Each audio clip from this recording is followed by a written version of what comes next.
A filantropia contribui com a saúde mental?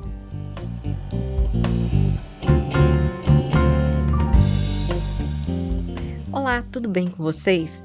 Nós estamos aqui no nosso Momento Psicanálise com Tatiana Rocha Lima. Prazer, Tati. Obrigada, Lívia. Uma alegria ter você aqui conosco de novo. E eu queria que você trouxesse para nós um pouquinho dessa visão, já que nós estamos nesse momento, dentro da nossa metodologia, nas casas filantrópicas sociais.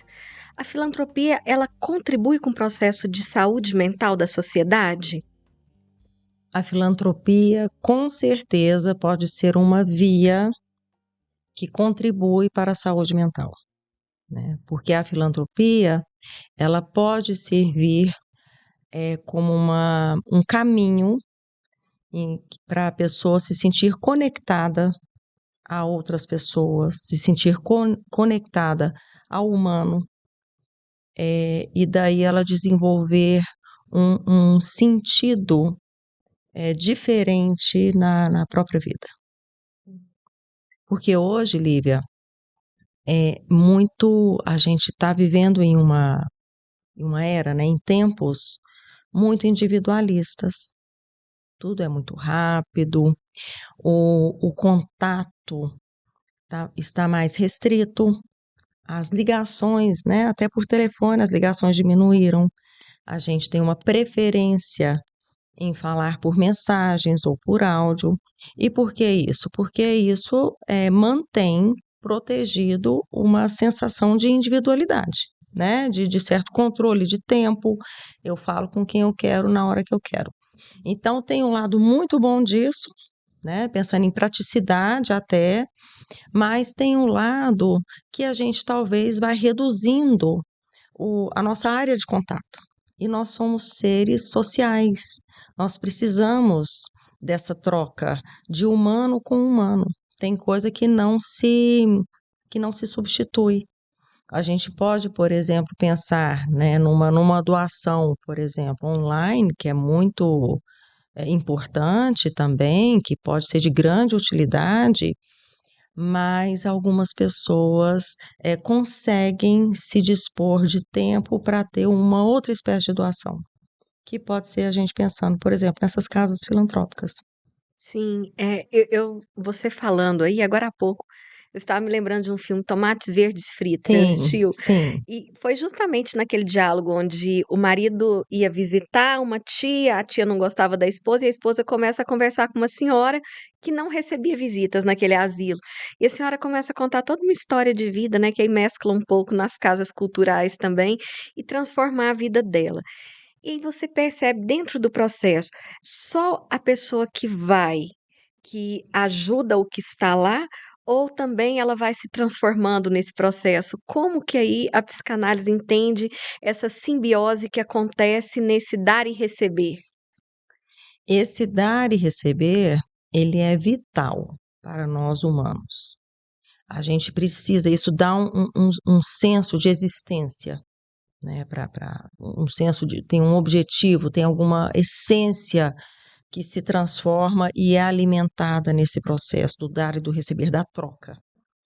Tem um livro muito lindo do Caligares que se chama O Sentido da Vida, e ele tem uma fala muito bonita, que ele fala que o sentido da vida é a vida em si, é o que a gente vive no dia a dia, é a gente conseguir se sentir dentro da nossa própria vida. E provavelmente para isso acontecer, a gente precisa de estabelecer essas relações de troca, de alguma maneira, né? Não é que todo mundo precisa de, por exemplo, fazer um serviço voluntário, não é isso que a gente está falando aqui. Eu acho que o que a gente está falando é que quando isso acontece, provavelmente a pessoa vai ser muito beneficiada, porque a ideia da doação não é a doação só para o outro, não é o que o outro vai receber. A gente recebe muito quando a gente se sente útil, quando a gente se sente visto, quando a gente se sente percebido, quando a gente se sente desejado, importante. E nesses lugares em que normalmente existe uma vulnerabilidade e uma pessoa do outro lado muito sedenta por receber, não a doação material só em si, mas essa que você falou de atenção, esses lugares favorecem muito para que essa troca se torne uma troca muito espontânea, uma troca muito viva. Então, é muito comum que as pessoas que se dispõem a fazer esse tipo de trabalho sejam profundamente transformadas. É um trabalho que toca muito nesse sentido de existência, né? Eu existo, eu sou alguém no mundo porque eu provoco, eu toco outras vidas também. Porque senão a gente está falando de uma vida muito mecanizada, né? Uma vida que eu dou, mas eu não sinto que eu toco o outro. Eu faço, mas eu não sinto que eu transformo o outro. E as relações têm muito mais sentido, né, quando a gente vê que aquilo ali tem alguma coisa a mais. Porque o material, ele é muito importante, mas até quando a pessoa doa o material, ela tem um outro objetivo, né? Provavelmente se sentir bem, ou se sentir integrada. Então, essa coisa de pertencimento vem por várias vias. Uma das vias que pode facilitar é essa questão da pessoa frequentar, se doar de alguma maneira, né? Ela doa, mas ela vai receber muito Muito também. também, né. Eu pensando aqui, nos Estados Unidos é comum para as pessoas terem acesso a grandes e boas universidades, como Harvard, por exemplo, elas precisarem de um portfólio.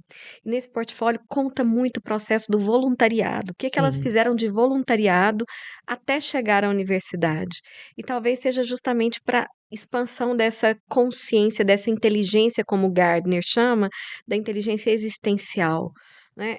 E aí eu queria que você falasse um pouquinho para nós sobre como que dentro de um processo terapêutico, às vezes você pode acessar a pessoa a partir disso, para que ela atente para essa inteligência existencial, porque sim, essa geração de hoje está muito autocentrada, como você falou, pelo advento do digital, sim, né? E como que é possível fazer isso através da psicanálise? sim.